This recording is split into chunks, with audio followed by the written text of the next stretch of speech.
By Mizuno Golf, reach beyond by Sea Palms Resort.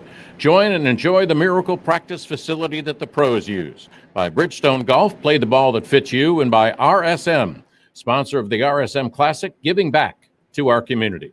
On the show today, we're going to talk with Scott Geary, the executive director of the Georgia PGA, about what it takes to be a PGA professional and the events and programs that they offer. Then we'll talk with Natalie Sheary about her journey back to the tour and how she is using crowdfunding, not a word that I've heard before, to get back to the tour and chase her dream. And then we'll talk with Billy Casper's son, Byron, who will talk about his dad and the lessons that he learned and what he is doing now to honor his dad. Our first guest, hello, is Scott Geary, executive director of the Georgia PGA. Good morning, Scott, and welcome to the Back Nine Boys Golf Show. Good morning, Rich. Thanks for having me. It's a pleasure to have you. Georgia PGA, it's a big group. Tell us a little bit about the Georgia PGA.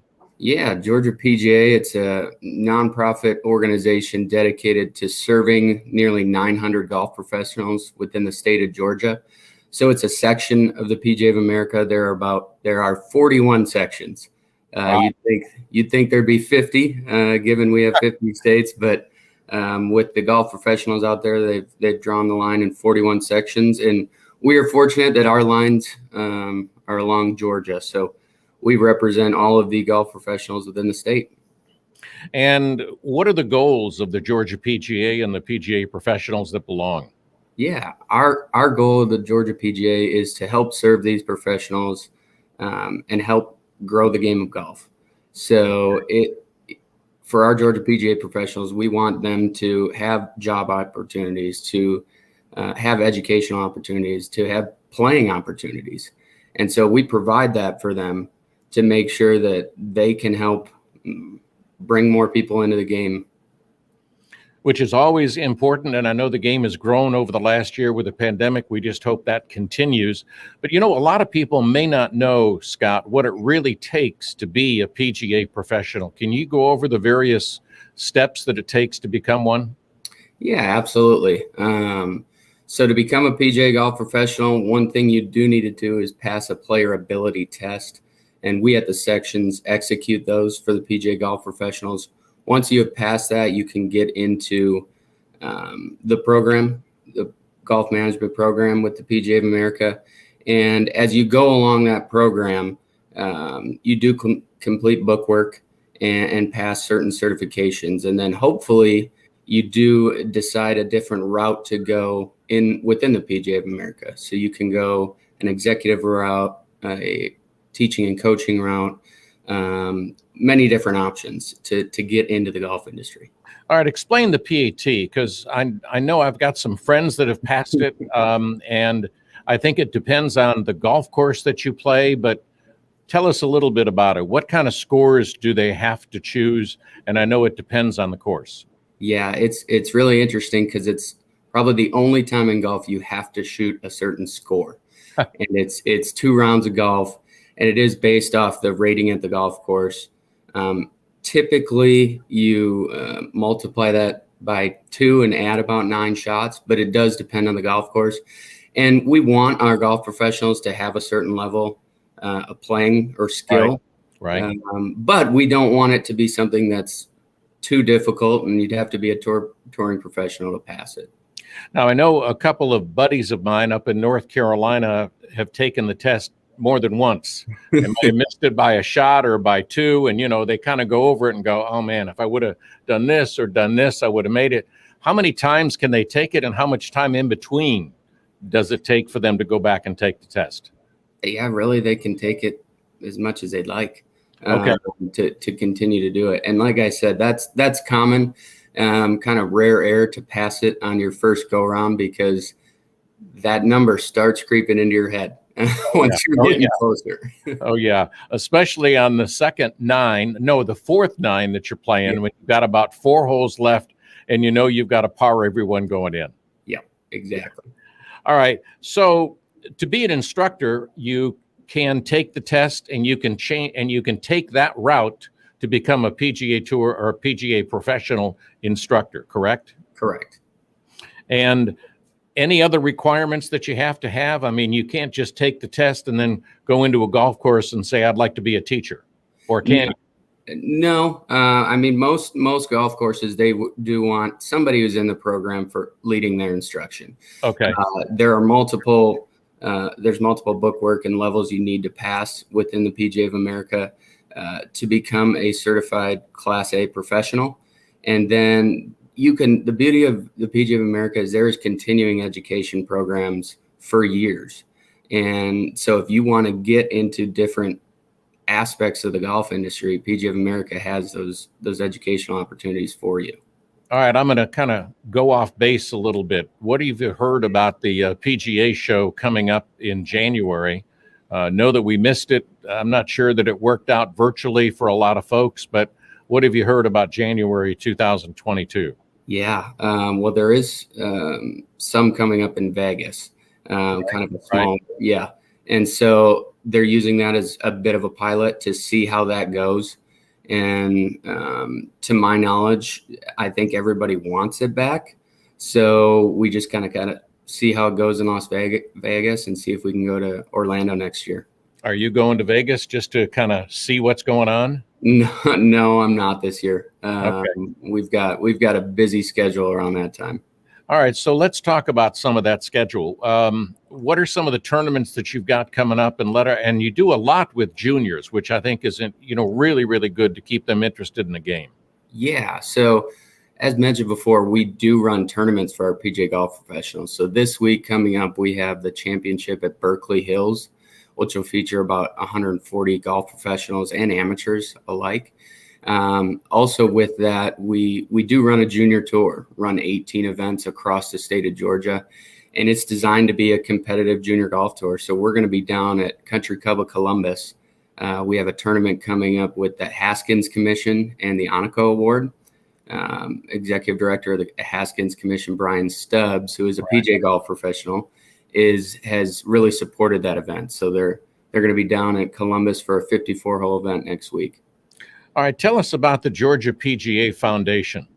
Maybe a lot of people do not know about that, so give us the info. Yeah, absolutely. And I'll be honest with you, Rich, we are rebranding that foundation. So it's an exciting time. Okay. Come January 1, 2022, it'll be rebranded as PGA Reach Georgia Foundation. And so it's going to emulate the PGA of America's foundation, in that there will be kind of three pillars focused on: youth, diversity and inclusion, and military. And so under youth, we'll do drive, chip, and putt, PGA Junior League, and our junior tour. Those will be our focuses under the foundation. Diversity and inclusion, we want to make working in golf in the state of Georgia look more like America. In fact, we have a PGA Works fellow that is sponsored by Paul Millsap, who, as you know, played with the Hawks here. And then focus on military and veterans with our PGA Hope program. I mean, sounds like you're reaching out, and that's what it's all about, and you continue to reach out. I want to reach out and ask you, how often do you get to play? Because what I've heard, Scott, is that once you get in the golf business, you don't get to play as much. Yeah, no, you're exactly right. I do belong to a golf course. Well, that's good. Yes, but it's more, as you can imagine, working in golf, it's more for the social aspect to it. I try and get out twice a week, but it's once a week if I'm lucky, especially during the summer. Yeah, well, so what I've heard is correct. I'm sorry that you don't get out and play more, but the fellowship, I think, has also become such a big part of golf. And really, I think sometimes that overplays the competitiveness, even though you're still competitive with your buddies. Absolutely. You may not give as many putts as you would like. You're right there. Scott, I appreciate you being with us. Thanks for catching us up and letting us know more about the Georgia PGA. Thank you so much, Rich. All right, take care. All right. Scott Geary, the executive director of the Georgia PGA, talking about the success. And up next, we're going to talk about success with an LPGA hopeful who is using crowdfunding to pay for her dream. But what does Luke Donald and Keith Mitchell know about Mizuno golf clubs? They know that they're made for performance and feel. And they're playing now their new ST series of drivers and fairway metals so they can extend their long game and use their new irons, the JPX 921s and MP20s, for absolute precision and performance.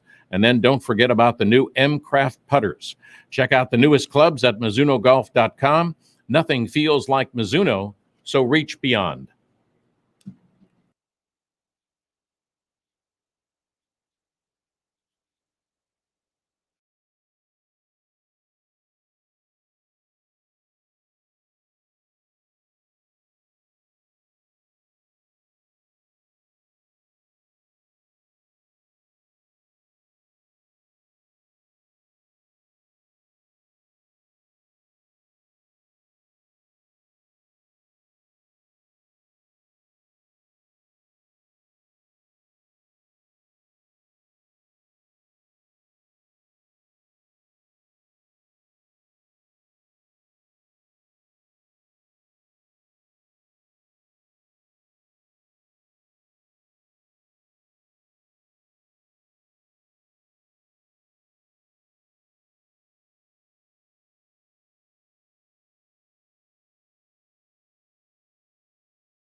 Nat?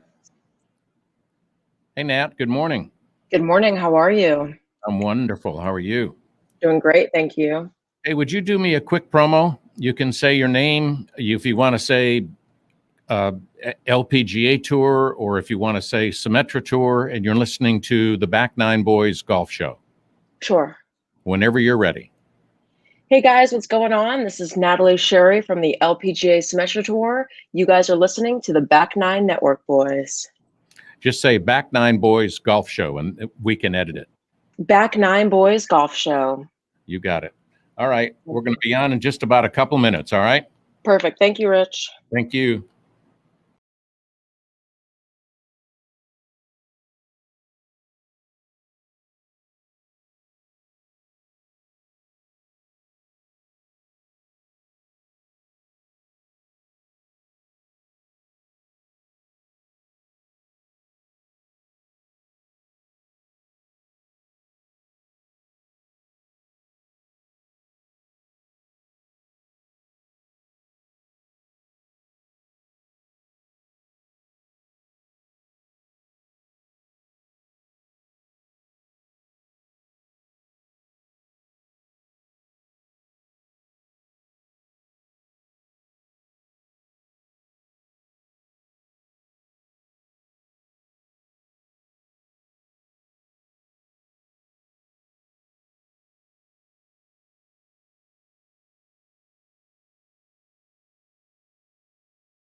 Your dream.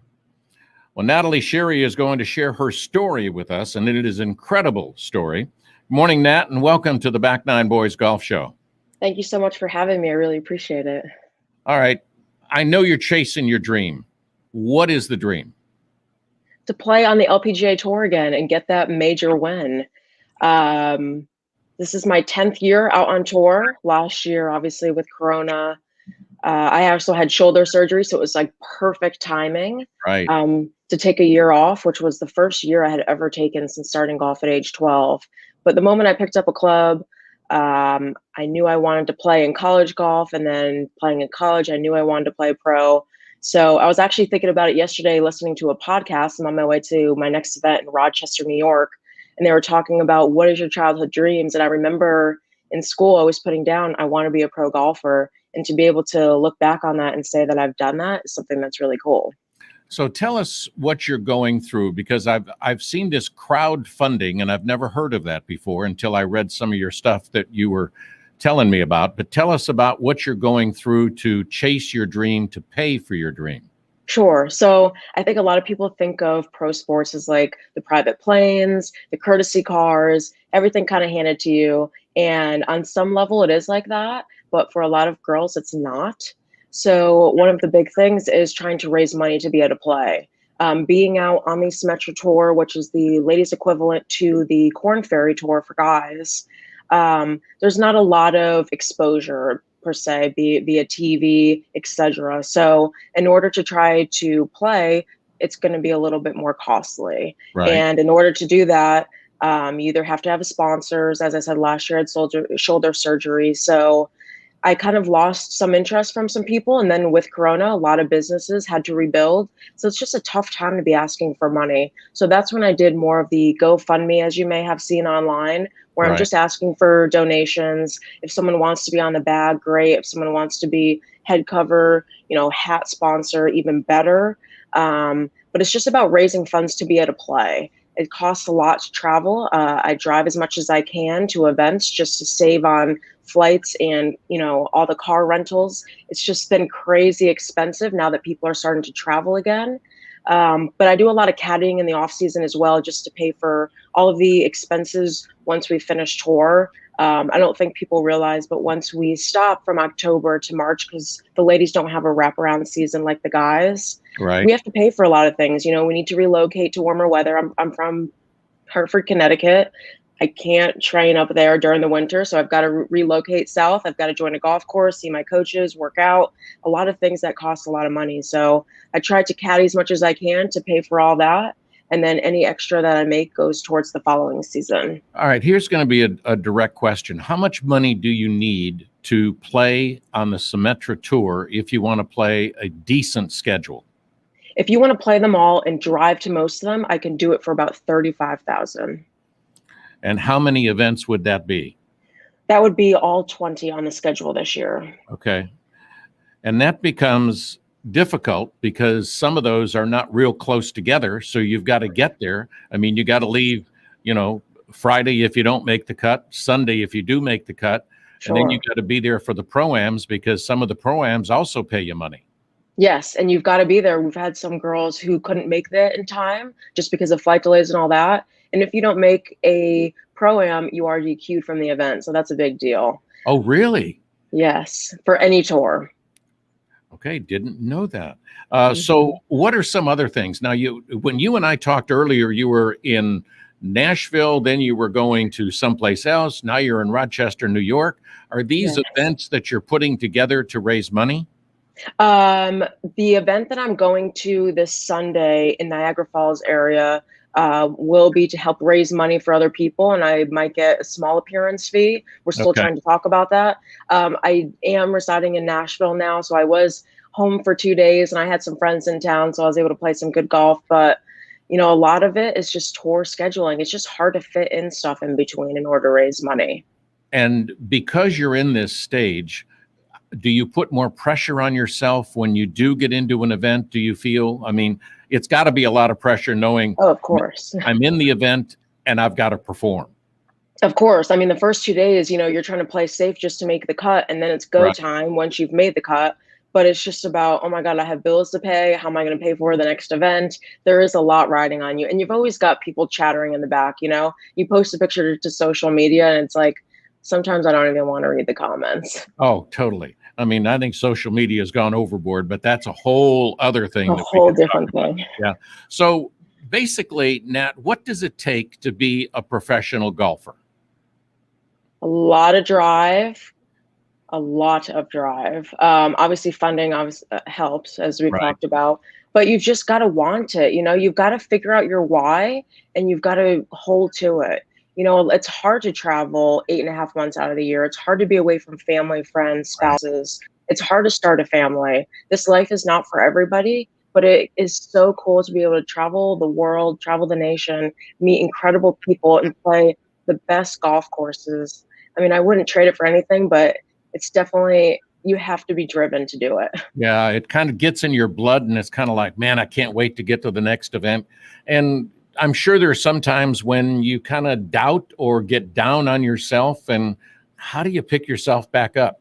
I know it's got to be one shot at a time. We've all played golf courses where certain holes don't fit our eye, or just the whole golf course is just not our thing. But it's a tour event that week. You've got to show up. You've got to play your best. Somebody's going to win. Someone's going to have the right mindset that week. So it's all about just finding the positives in that city and that golf course and that golf hole and just playing one shot at a time. Are you playing a lot of courses, Nat, that you're familiar with, or are you playing some courses that you're not familiar with?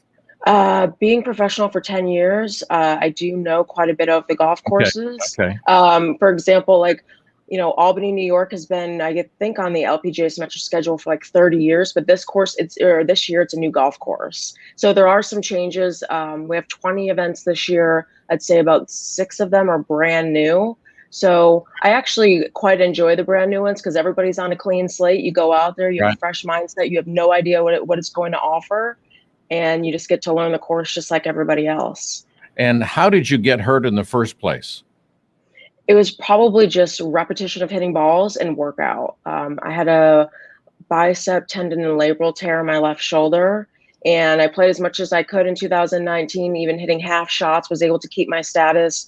And just towards the end, I just couldn't do it anymore. Couldn't put in the practice that I needed to, obviously couldn't work out. So I knew that in order for me to keep playing and getting back on LPGA, because I hadn't reached all my goals yet, that it wasn't time to stop. It was just time to get better and keep going. And the pandemic, I'm sure, helped because you couldn't play and they weren't playing. But Right. how frustrating is it to know that you're hurt, know that you can't play, and that you're trying to play your way back? I know. At first they said it was going to be like 6 to 8 months of rehab. It ended up being over 12. When I Wow. thought that I was getting closer to playing, the whole COVID situation happened. Therapy shut down, gym shut down. So just as I was getting to 2-3 pounds in rehab, I couldn't do anything anymore. And as a lot of our viewers know, like, you go on to Craigslist, Dick's Sporting Goods, like, you could not find weights anywhere. So it was hard to be able to create a home gym at that point just to keep my shoulder moving. But I tried to do as much as I could. And I was very lucky that our schedule had shut down for a bit because it gave me more time. Well, you could always buy gallons of milk and use those as weights, The funny thing is, I learned that a water bottle is 1 pound. So when I was doing small pushes, there was a lot of water bottles being moved around. All right. I know plan A. What is plan B for Nate? I hadn't thought much about plan B. Obviously, it always, distracts from plan A. But Right. when I got hurt and when I had Corona, it was like, oh my God, what if I don't come back? What if the LPGA Tour doesn't exist for another 1.5 to 2 years and I've got to find something else to work? I've been very lucky to have the support of Nike and Jordan brand. And I do think it would be very, very cool to work for Nike headquarters and create footwear, or travel and make sure that the NFL guys are, fully stocked, NBA guys fully stocked. Last week, actually, I was in Portland, and although Nike campus is not fully opened because of the virus, Right. I was able to walk around and just kind of see the cool buildings and what they have in store. So it's super exciting what Nike has done. Obviously, they're huge in the whole sports world, and they've been very supportive of me through everything. So I'd like to be able to give back to them someday in some fashion. Well, sounds like we got at least part of a plan B out there, but we There you go. don't want to forget about the plan A. Not in any That's way. right. That's Yeah. right. We're not done with plan A yet. Right. So where is your game today? Where do you think it is? Everything's looking really good. Range of motion's great. My ball striking is still number 1 out on tour. It's just about putting, and I'm just trying to get more distance back. I feel like my shoulder is stronger than it's ever been. Right. But we do need to get the full body strong. It's been a long time since I've totally lifted.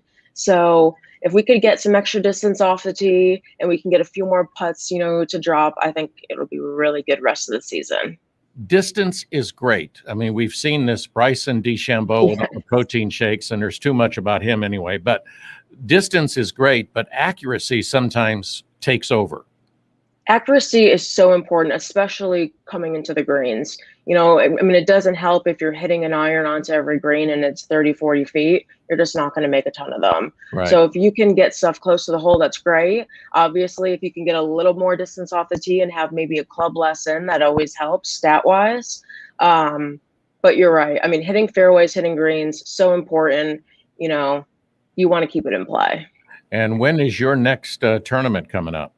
So I will, after this event on Sunday, I will keep going to go back to Rochester, and our event will be Thursday through Sunday at Brookley Golf Course. Okay. Have you played that before?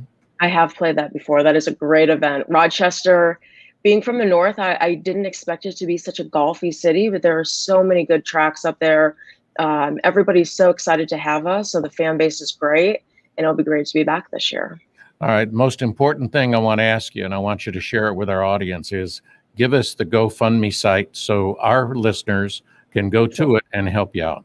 Perfect. Thank you. It is GoFundMe.com/Natalie Sheary. And spell that so people can spell it right, because if they spell it wrong, you're not going to get it. That's right. It's just not going to work. NATALIESHEARY. You can't imagine how much I appreciate you coming on. We want to thank Jen for hooking us up together. That's right. She's wonderful. She's a great person. She is. So good luck. Congratulations. And I'm glad that you continue to heal. And fairways, greens, fairways. That's right. And some putts. Putts. Yeah, we got to have some putts. All right. There you go. Matt. Appreciate it. Thank you for having me. I really appreciate it. Have a great day. Thank you for being here. Best of luck on the journey, and thanks for being so upfront. Great talking with Natalie Sheary. Next, we're going to talk with one of Billy Casper's sons, Byron, on his journey that he's having right now to honor his Hall of Fame dad. But first, we want to honor what is your taste buds? Well, it's got to be CJ's Italian Restaurant. Check out their full menu at cjsitalianrestaurant.com. Check out the monthly specials created by the local elementary schools. They've got a board out front. All the ingredients and what they are there, and the money, some of that money goes back to the schools. They are family owned. Graham and Ada, most of their food is made in the kitchen from scratch every morning, including the doughs, the breads, the sauces, dressings, toppings, lasagna, and the list just goes on and on. So check out their full menu at cjsitalianrestaurant.com.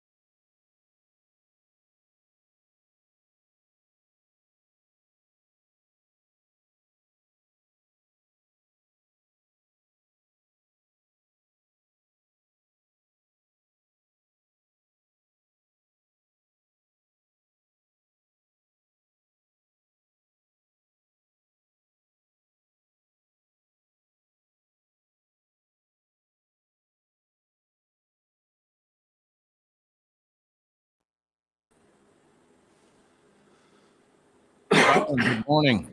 Morning. I talked to Dee right after you and I talked, and he said to make sure I said hello. But would you do a promo for me? You know, we got to have promos. Yeah, of course. And just give your name and, the school, and you're listening to the Back Nine Boys Golf Show. Whenever you're ready, we're recording. The Back Nine Boys Golf Show? That's it. Okay. Hi, my name is Byron Casper, international PGA member, and also the co-founder of the Billy Casper School of Golf. And you're listening to the Back Nine Boys Network. Say Back Nine Boys Golf Show. We can edit it. Oh, sorry. Back Nine Boys Golf Show. One more time. Back Nine Boys Golf Show. Got it. Okay. Thank you very much. We're going to be back in probably 2 minutes. Yeah, no problem at all. Thank you. Thanks, Byron.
Billy Casper and his wife Shirley had 11 children. Byron Casper is one of the sons who worked alongside his dad, caddied for him. We'll talk about that. Good morning, Byron, and welcome to the Back Nine Boys Golf Show. Glad you're with us. Thank you, Rich. Pleasure to be here. Turn on your mic. I think your mic's not on. There we go.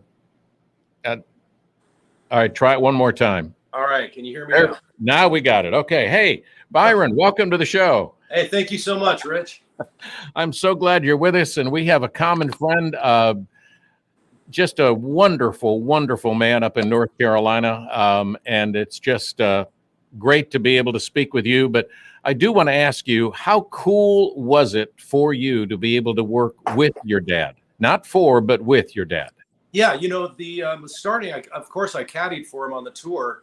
Right. When I was younger, but that was different. That was actually, like you said, working actually for him.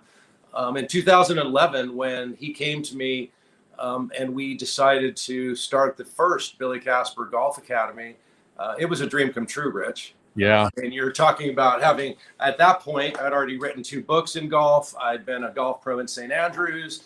I'd graduated from the Golf Academy of America years earlier. So I'd really been grooved to do this, but the fact of the matter is having my father come to me was literally a dream come true.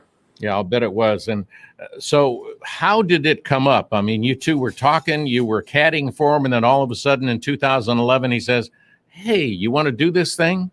Well, this is actually going to surprise you because I think our mutual friend maybe has even forgotten this story. Uh-oh. But I was working with him at Thanksgiving Point in Lehi, Utah. And my dad, on his way back from an appearance, stopped by to watch me work with our mutual friend, Damien.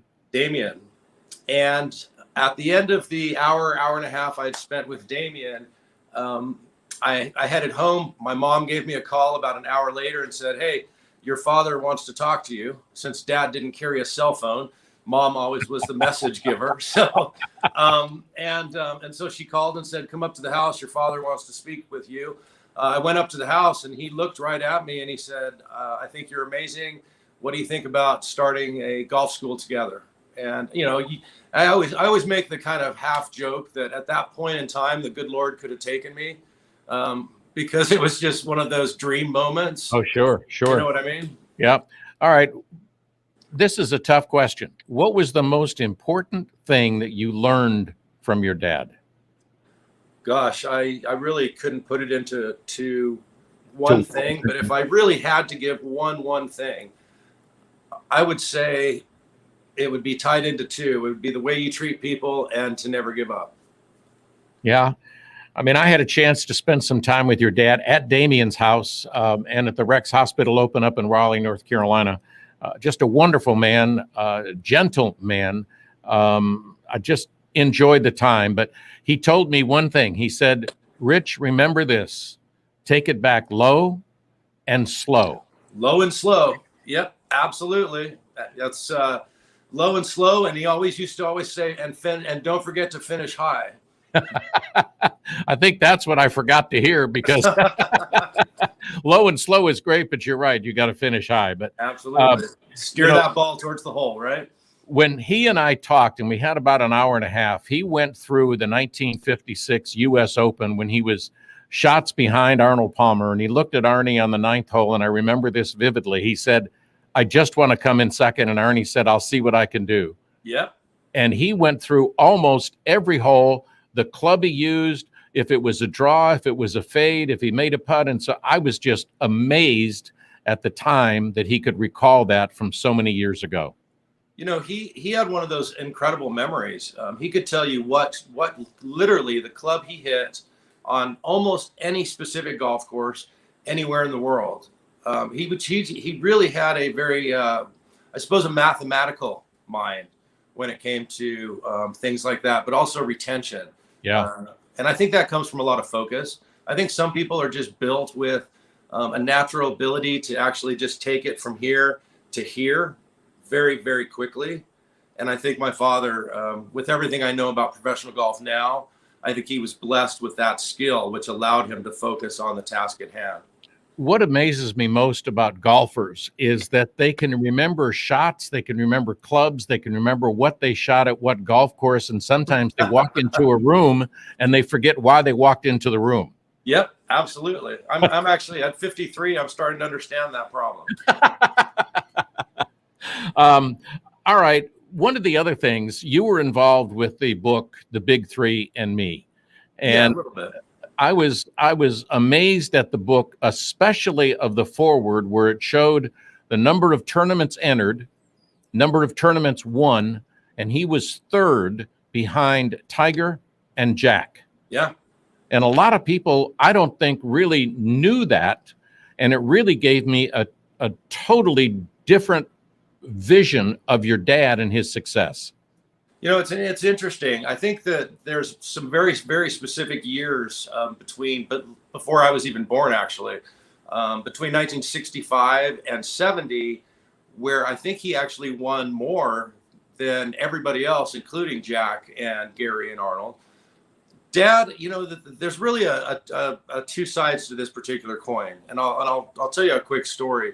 When I was interviewing him for the second book that I wrote, and he was in Morocco, and I wanted to give it a personal touch. And so I was asking him, you know, questions that I think golfers would want to know, top 10 golf courses, you know, things like that. And I asked him, everybody says you're the most underrated player, Dad. What do you say about that? And I'll never forget it. He got real serious and looked right at me, and he said, you know, I didn't have shoes until I was 7, 8 years old. He said, the life that I've had is so much grander and greater than anything I could have ever dreamed of as a child. Wow. That I don't feel like I've had anything but an absolutely fantastic life. And so I think from his perspective, he wasn't really underrated, because if you talk to any of the players, and I mean any of those players, they will tell you that Billy Casper was not somebody that they didn't pay attention to. And if he was 2 shots, 3 shots back on the final day, they knew they had to put their gas down, or else he was going to catch up. Yeah, and one of the things that I remember was he said he practiced more on the short game, which was chipping, you know, and putting, And that helped him more than anything else than standing on the range and hitting 20 or 30 shots with each club. Well, and that brings back one of the funniest stories that I think exists in golf. And I mean, I wish people would talk about it more because I think it's hilarious. And that was the story of when my father played with Ben Hogan in one of my dad's first U.S. Opens. And at the end of the round, after Mr. Hogan not saying hardly anything at all, he looked at my dad and said, "If you couldn't putt and chip, Billy, you'd be selling hot dogs on the 13th tee." And so I think that kind of spells up. I mean, quite frankly, Rich, nobody gets on the tour without being a great ball striker, right? I mean, you and I know that. Right. And Dad was a great ball striker, but absolutely his specialty was getting up and down from anywhere, literally anywhere around the green. And that showed in his performance and his stats that, again, I think a lot of people overlooked, especially the media. I think he was not misunderstood, but I don't think he was represented as well as he should have.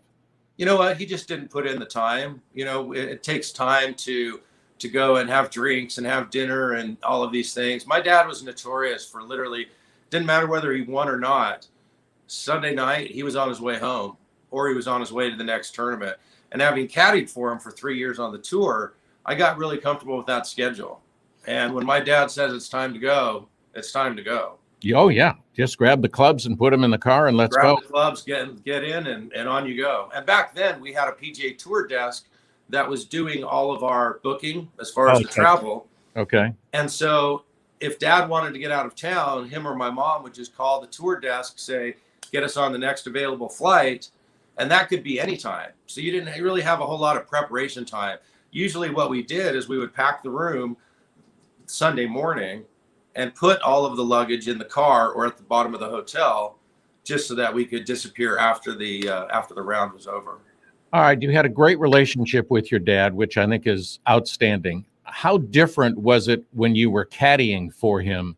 I know it was probably more business than it was, hey, we're going on to the next hole type thing. It was very much business. My father was, it was two totally different circumstances. But you also have to understand they were also 25 years apart. Right. So, okay. You know, so when I caddied for him, I was a teenager, probably a little bit of an idiot, and I think that we had a little bit of a strange relationship. When I worked with him, we worked together just amazingly, and we did speaking engagements and we did appearances together, and it was really an amazing experience for me as a son to have. And as it has led you into some things in your life that maybe at the time after you caddied for him, you might not have thought you were going to do, but golf really brought you two together and it's put you on a path to kind of honor your dad. Yeah, it really has. You know, I think the reason that I take it so seriously is because Dad and I started the golf school together. We created this template, this vision of being able to give people quality instruction, back it up by technical know-how, video, understanding of your numbers, but also doing it at a price and with a personal touch that not enough people are getting. And that was something that was super important for my father. He wanted to literally bring the world into the game of golf, from juniors all the way up. And I think he'd be really proud to see how, even through something like COVID, golf numbers are up. And we're seeing more people coming, not just to the game, coming back to the game, right, and getting on the golf course. And I think that's exactly what somebody like my father would love to see with the game of golf. When your dad was coming up and he was in the tour, though, he was playing more by feel and, and how he, looked at a hole and what he was going to do. Do you think teaching is now, Byron, become too technical with all the information that's out there? Interestingly enough, I think you're partially correct in that, but I think that's even more important is that they're not linking it together enough. So you've got, your old-fashioned field players. Yeah, so you've got your old-fashioned field players, guys that are all about the feel. Then you've got nothing but these groups, no names, having worked for them in the past. I'm not going to mention their name, but there's groups out there that are nothing but numbers, right? Right. What we're trying to do is we're trying to combine them. We're trying to teach feel but back it up with those numbers and back it up with the video so that you can actually see what you're doing. Why do you think that there's a gap for people doing that now? Well, I think that for a while, the technical stuff was so new and so amazing, and that it was really driving a lot of people into that aspect of it. But we're learning now that there's lots of ways that people learn, and tapping into just one way of teaching somebody, Right. I don't think really is enough. I want to be able to, have them see their ball flight. I want to have them be able to see the video of what their body is doing. Then I want to be able to show them what their side spin is or what their back spin is. Right. If I can combine those three models and at the same and right afterwards sit down with you in front of a big screen TV and break down your swing for you, not just send it to you, but break it down with you right there. Okay. Your understanding goes from here to through the roof. And so Yeah. that's what we're doing with the Billy Casper School of Golf now. And we're launching a new app in a few weeks. The billycasper.com website is live. You can go on and put your name on there, and you will be one of the first people to get access to the golf app. But it's going to be combining technical know-how and feel, know-how, and all of the technical aspects that exist in today's world. Well, we want to definitely do that. We want to talk more about that, but we got to take our last break. We'll be right back with Byron Casper right after this on the Back Nine Boys Golf Show.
Hey, this is Jim Furyk from the PGA Tour, and you're listening to the Back Nine Boys Golf Show.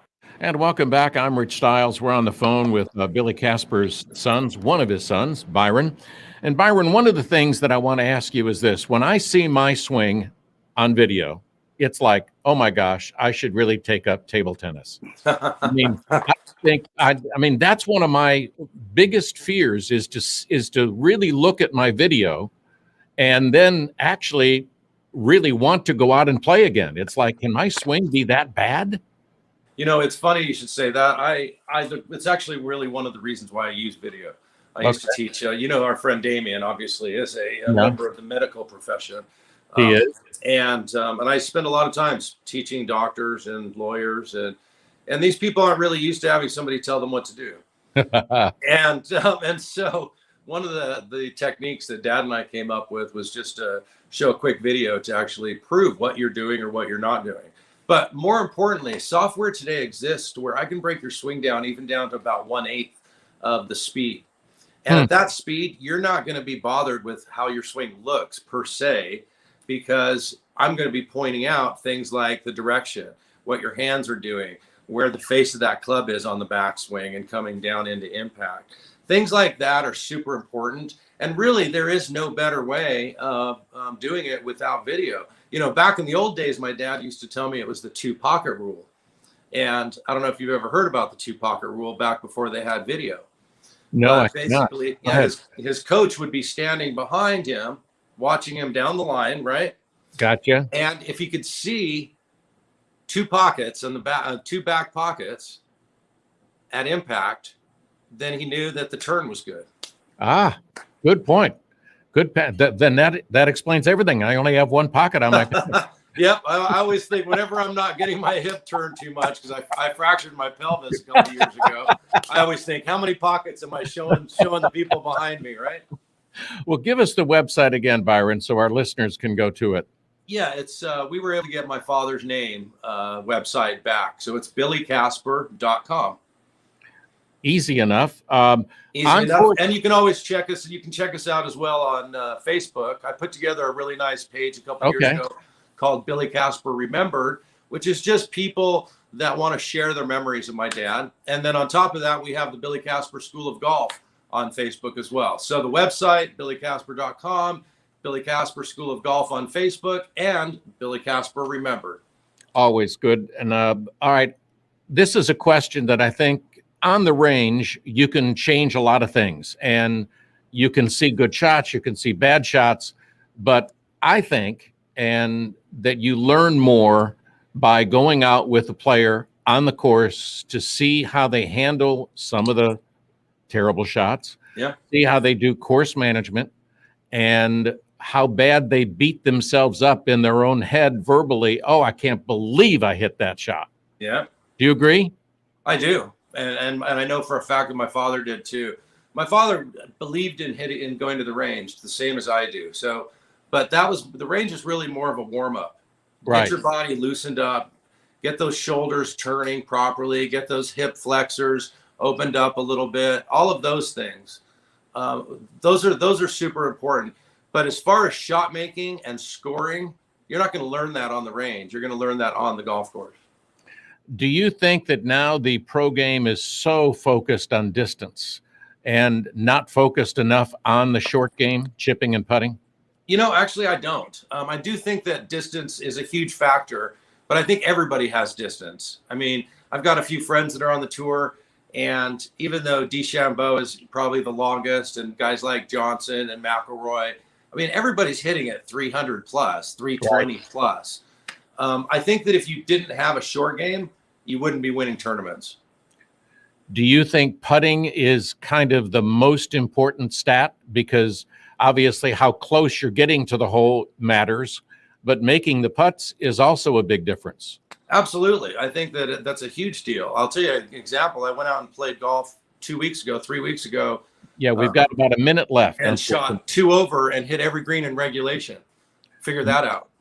So, yeah, that's a perfect example of why putting is incredibly valuable. So you basically, if you're hitting fairways, you're hitting greens, but you're not scoring, then it's down to putting. And right. That's something everybody needs to work on. You can zero down into that as something you really have to work on. Exactly. Byron, thank you for taking the time to be with us, getting up early, and just Pleasure. talking about your dad just put smiles on both of our faces. I appreciate it very much. No, it's my pleasure. Thank you so much for remembering him, and thank you for the opportunity to talk about what we're doing now. Well, I'm sure we're going to do it again because Damien's going to talk about us all getting together, so we're going to have to do that. I look forward to it. All right, thanks. Byron Casper, son of Billy Casper, Hall of Famer, one of the greats, just a great guy and a great dad. We want to thank our guests for being on the golf show. We want to thank Scott Geary. We want to thank Byron Casper and Natalie Sheary. And we want to thank you for being with us on the Back Nine Boys Golf Show on ESPN Coastal. Take care. See you next week. You've been listening to the Back Nine Boys Golf Show with Rich Stiles. Go to back9boys.com for all things golf whenever you want it. We'll be back next week with an all-new Back Nine Boys at back9boys.com.